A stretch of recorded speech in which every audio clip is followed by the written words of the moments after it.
안녕하세요. 사랑하는 성도님, 권능의 주님이 우리와 함께 하십니다. 우리와 함께 하시는 주님을 찬양합니다. 기도합시다. 권능의 주님을 찬양합니다. 저희들은 심히 약하고 부족하지만 놀라운 은혜와 사랑으로 긍휼히 여기시고 잡아주시고 품어주셔서 오늘까지 저희들의 삶의 길을 이끌어 주신 하나님, 오늘도 주님의 그 은혜와 능력을 의지합니다. 말씀으로 주님과 만나고 주님의 음성을 듣고 주님과 함께하는 복되고 거룩한 하루가 되게 하여 주시옵소서. 오늘도 겸손하게 주님의 말씀을 받잡고 말씀에 순종하는 저희가 될 수 있도록 성령님께서 인도하시고 역사하여 주시옵소서.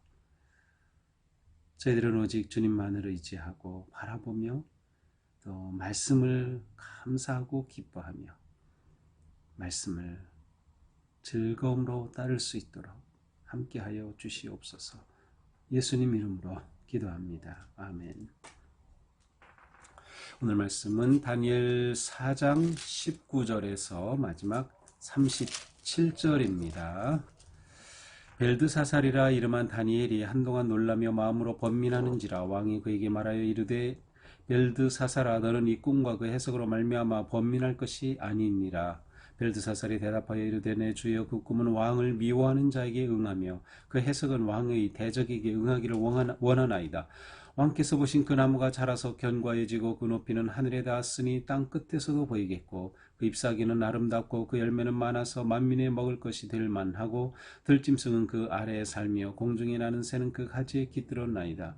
왕이여 이 나무는 곧 왕이시라. 이는 왕이 자라서 견고하여지고 창대하사 하늘에 닿으시며 권세는 땅 끝까지 미치심이니이다. 왕이 보신즉 한 순찰자 한 거룩한 자가 하늘에서 내려와서 이르기를 그 나무를 베어 없애라. 그러나 그 뿌리의 그루터기는 땅에 남겨두고 쇠와 놋줄로 동이고 그것을 들불 가운데 두라. 그것이 하늘 이슬에 젖고 또 들짐승과 더불어 제 몫을 얻으며 7대를 지내리라 하였나이다. 왕이여 그 해석은 이러하나이다. 곧 지극히 높으신 이가 명령하신 것이 내 주 왕에게 미칠 것이라. 왕이 사람에게서 쫓겨나서 들짐승과 함께 살며 소처럼 풀을 먹으며 하늘 이슬에 젖을 것이요 이와 같이 7대를 지낼 것이라. 그때에 지극히 높으신 이가 사람의 나라를 다스리시며 자기의 뜻대로 그것을 누구에게든지 주시는 줄을 아시리이다. 또 그들이 그 나무 뿌리에 그루터기를 남겨두라 하였은즉 하나님이 다스리시는 줄을 왕이 깨달은 후에야 왕의 나라가 견고하리이다.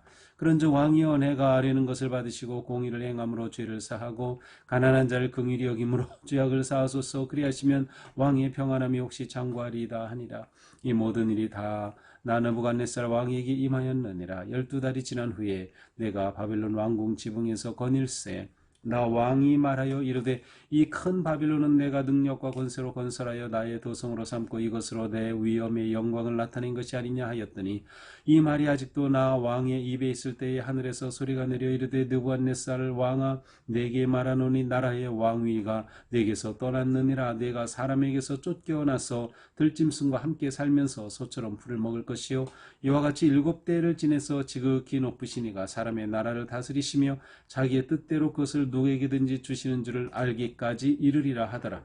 바로 그때에 이 일이나 느부갓네살에게 응함으로 내가 사람에게 쫓겨나서 소처럼 풀을 먹으며 몸이 하늘 이슬에 젖고 머리털이 독수리 털과 같이 자랐고 손톱은 새 발톱과 같이 되었더라. 그 기한이 참에 나 느부갓네살이 하늘을 우러러봤더니 내 총명이 다시 내게로 돌아온지라. 이에 내가 지극히 높으신 이에게 감사하며 영생하시는 이를 찬양하고 경배하였나니 그 권세는 영원한 권세요 그 나라는 대대에 이르리로다. 땅의 모든 사람들을 없는 것 같이 여기시며 하늘의 군대에게든지 땅의 사람에게든지 그는 자기 뜻대로 행하시나니 그의 손을 금하든지 혹시 이르기를 내가 무엇을 하느냐고 할 자가 아무도 없도다.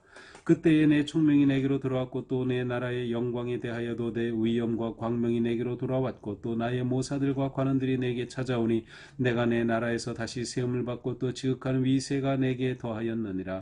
그러므로 나 느부갓네살은 하늘의 왕을 찬양하며 칭송하며 경배하노니 그의 일이 다 진실하고 그의 행하심이 의로우심으로 교만하게 행하는 자를 그가 능히 낮추심이라. 아멘.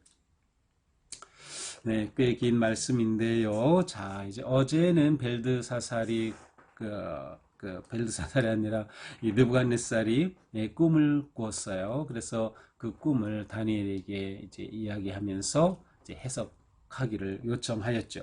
자, 그래서 이 벨드사살 다니엘이 이 꿈을 듣고서 19절에 보니까 깜짝 놀라서 잠시 동안 아무 말도 못합니다. 그리고 마음에 번민합니다. 다니엘은 이 꿈을 듣고 그것이 무슨 뜻인지 알았기 때문이죠. 몹시 당황스러웠어요. 그러자 이 느부갓네살이 이 다니엘에게 말하죠. 그 꿈과 해석으로 말미암아 번민하지 말고 내게 대답하여 말해라. 그러자 다니엘이 이 꿈은 왕이 아니라 왕의 원수에게 이루어지기를 바랍니다. 라고 시작해요. 그러니까 이 꿈의 해석은 굉장히 안 좋은 것이죠. 그래서 왕에게 이런 일이 일어나는 게 아니라 왕의 원수에게 일어나기를 바랍니다. 라고 시작을 하죠. 자, 20절부터는 이제 왕이 들려준 꿈 이야기를 반복해서 이야기하고 또 그 의미를 해석하는 그러한 내용이에요. 그래서 20절에 보니까 이제 왕이 보았던 그 나무가 자라서 하늘에 닿고 땅 끝에서도 그 보이고 거기에 많은 뭐 열매가 맺히고 잎사귀가 풍성하고 들짐승이 오고 새가 깃들고 뭐 이렇게 하는 것을 다시 한번 말한 후에 22절 왕이여 이 나무는 곧 왕이시니다. 이 나무는 바로 느부갓네살 왕을 의미하는 것이었습니다. 그래서 왕이 자라여지고 견고하여지고 창대하사 하늘에 닿으시며 권세는 땅끝까지 미치심이니이다. 그래서 느부갓네살의 왕의 그 통치로 인해서 이렇게 번성하고 흥왕한 그 모습을 이 나무가 나타내는 것이죠. 그런데 왕이 꿈에서 보았어요. 한 순찰자, 감시자가 나타났어요. 그래서 그 나무를 베어버린 거죠. 잎사귀 다, 열매 다 없어지고 거기에 깃들던 새 다 쫓겨가고 들짐승도 없게 된 거죠. 그러면서 7대 동안 밑둥만 남은, 그루터기만 남은 것이 7대 동안 이슬을 맞고 하면서 고난을 당할 것을 꿈을 통해 보여주신 거예요. 그러므로 24절에 이렇게 말하죠. 왕이여 그 해석은 이렇습니다. 지극히 높으신 이가 명령하신 것이 왕에게 미칠 것입니다. 지극히 높으신 이고 하나님께서 명령하신 것이 왕에게 미칠 것입니다. 그래서 이 다니엘은 당황했던 거죠. 그래서 실제로 25절에 보니까 왕이 사람에게 쫓겨나서 들짐승처럼 그렇게 다니면서 소처럼 풀을 먹고 이슬에 젖을 것이요 7대를 지내게 될 것입니다. 그렇게 된 후에 지극히 높으신 이가 이렇게 됐을 때 지극히 높으신 이가 곧 사람의 나라를 다스리시고 자기 뜻대로 그것을 누구에게든지 주시는 줄을 아시리이다. 다시 말하면 왕이 이러한 고난을 당할 때에 비로소 이 나라의 통치, 내가 누렸던 주권이 부귀 영화의 모든 것 다 지극히 높으신 분, 하나님이 이 모든 것을 다스리는 것이구나. 하나님이 이 영화를 주고 권세를 주는 자가 권세를 잡는 거지 그가 잘나서 그가 그렇게 하는 게 아니구나라는 것을 왕이 깨닫게 될 것입니다. 그런데 이 꿈에서 그루터기를 남겨두었어요. 다 파버리지 않고 그냥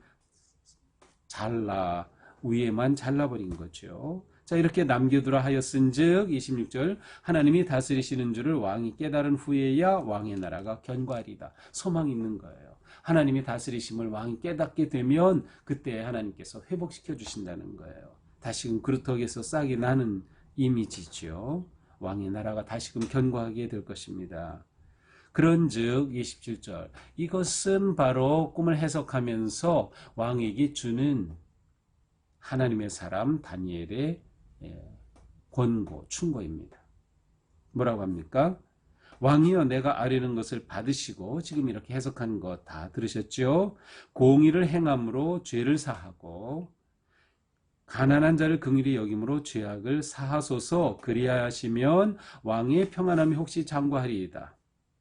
자, 왕께서 이러한 꿈을 꾸고 이러한 해석을 통하여 앞으로 무슨 일이 일어날지 끔찍한 것을 받으셨습니다. 그러니 공의를 행함으로 의롭게 바르게 통치함으로써 죄를 사하고, 죄를 사하는 것은 이게 좀 의미가 우리가 볼 땐 이상한데 왕이 죄 용서함을 받는 거예요.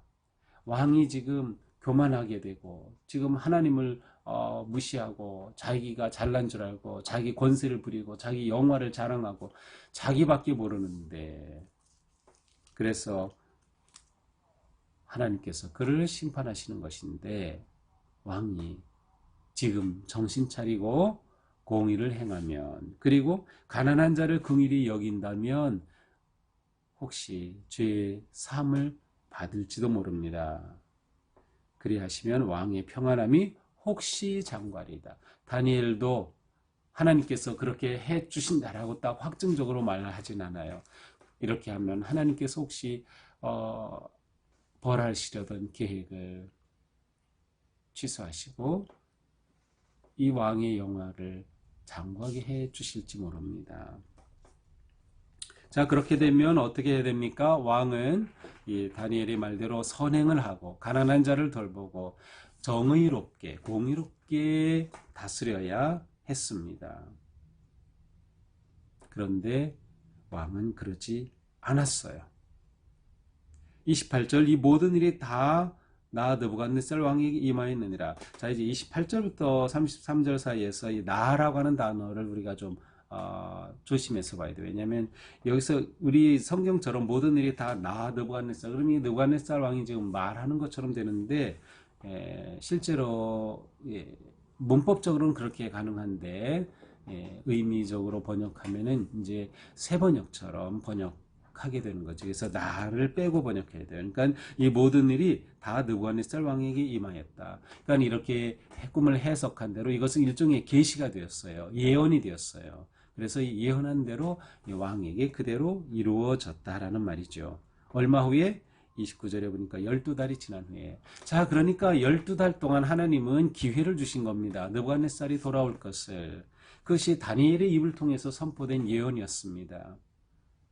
바르게 통치하고 공의롭게 다스리고 가난한 자들을 긍휼히 여기며 돌보는 그러한 어진 왕이 될 것을 말씀했는데, 이 12달을 허송세월 한 거죠. 느부갓네살은 그냥 보내고 말았어요. 사실 이 12달 동안 하나님이 기다리신 겁니다.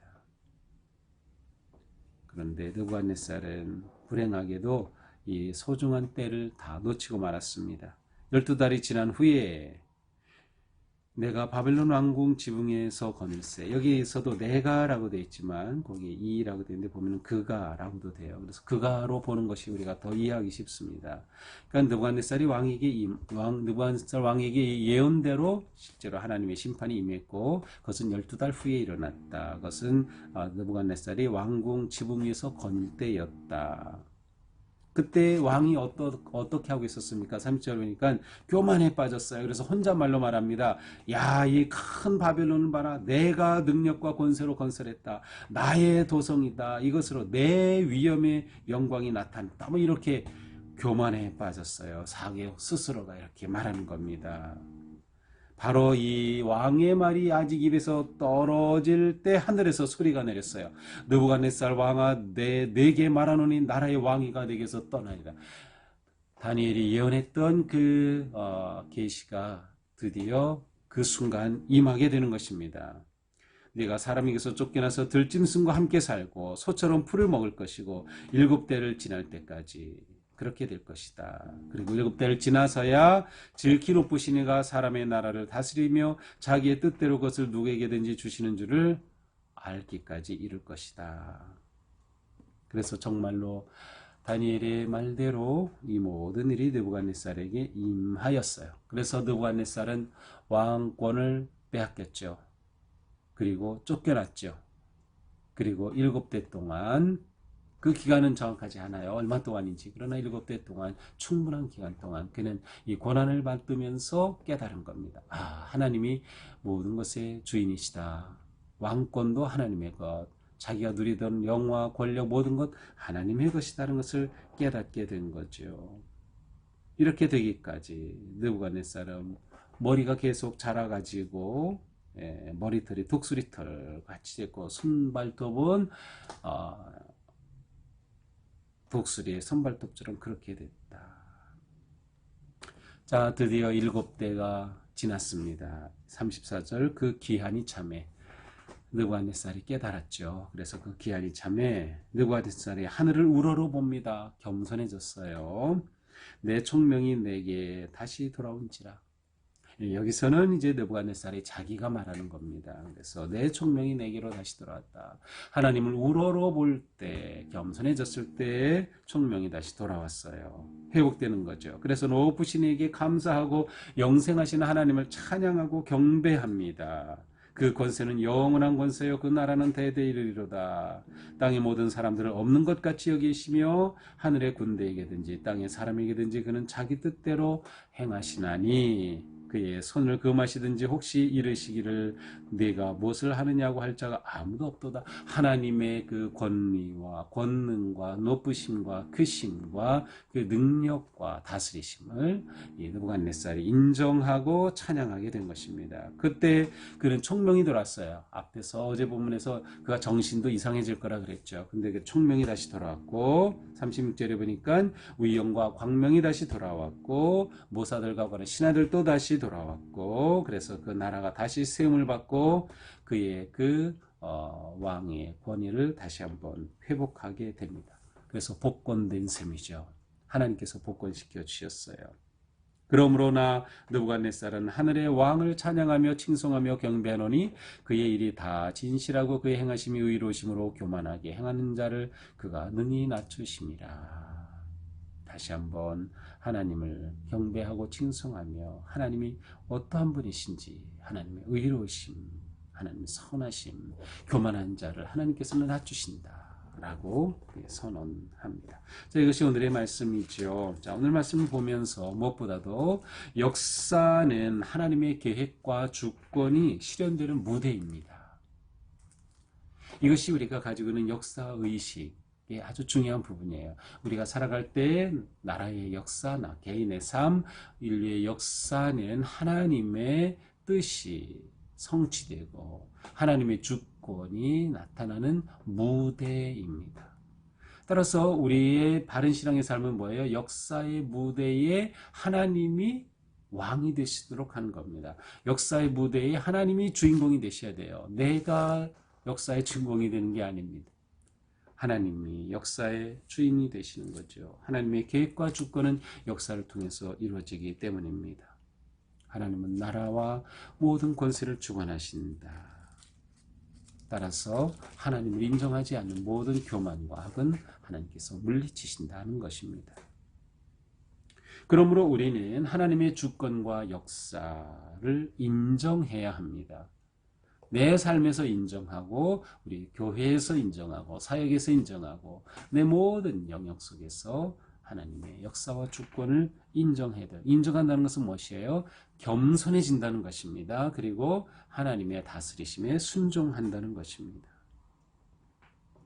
우리는 하나님 앞에 겸손의 옷을 입어야 돼요. 느부갓네살은 교만해질 때 자기가 왕으로서 자기를 영화를 뽐내고 교만해질 때 하나님께서 그를 무너뜨리심으로 하나님이 진정한 왕이심을 나타내신 것처럼 우리가 하나님 앞에 교만한 것을 다 내려놓고 내 자랑, 내가 내려놓고 오직 하나님 앞에 겸손해질 때 우리는 하나님께서 우리를 잡으시고 이끄시는 하나님의 왕 되심을 따르는 그러한 행복한 백성이 되는 것이죠. 내 인생 경영을 하나님께 맡기자, 하나님의 뜻에 순종하자, 겸손하게 살아가자. 특별히 왕에게 다니엘이 권고했던 것처럼 우리도 우리의 삶에 정의롭게 살고 그리고 가난하고 어려운 사람들을 긍휼히 여기고 돌보는 그러한 믿음의 삶을 살아가야 한다는 것이죠. 하나님의 나라는 영원하며 세상의 모든 권력은 허무할 뿐입니다.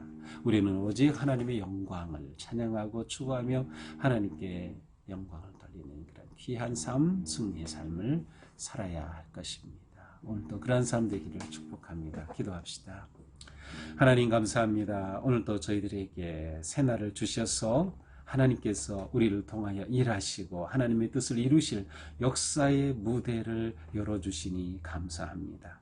오늘 하루 사는 동안 하나님이 내 인생의 주인 되심을 고백하고 하나님이 역사의 주인이심을 고백하며 우리에게 주신 이 시간과 공간 속에서 하나님의 뜻이 이루어지고 하나님의 영광이 나타나도록 함께 하시고 인도하여 주시옵소서. 저희는 오직 겸손하게 하나님께 순종하며 오직 하나님의 영광을 찬양하고 경배하며 믿음으로 살아갈 수 있도록 인도하여 주시옵소서. 예수님 이름으로 기도합니다. 아멘. 네, 오늘도 주님의 은혜와 사랑 안에서 우리의 삶이 하나님의 큰 뜻을 이루어가는 복된 삶 되기를 축복합니다. 사랑합니다.